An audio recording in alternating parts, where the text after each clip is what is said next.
হন্ডুরাসের বিপক্ষে প্রীতি ম্যাচেও পেনাল্টি দিয়ে শুরু হলো আর্জেন্টিনার বিশ্বকাপ মিশন। এই পেনাল্টি নিয়ে সমালোচনা যেন কোনোভাবেই পিছু ছাড়ছে না মেসিদের। 2022 কাতার বিশ্বকাপে সবচেয়ে বেশি পেনাল্টি পেয়েছিল চ্যাম্পিয়ন আর্জেন্টিনা।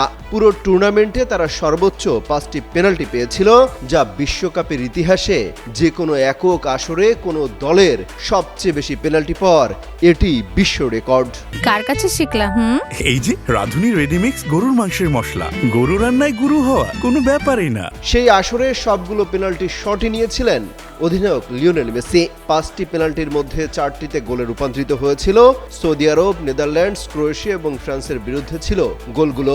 তবে পোল্যান্ডের বিপক্ষে গ্রুপ পর্বের ম্যাচে মেসির নিয়ে একটি পেনাল্টি শট পোলিশ গোলরক্ষক আটকে দিয়েছিলেন।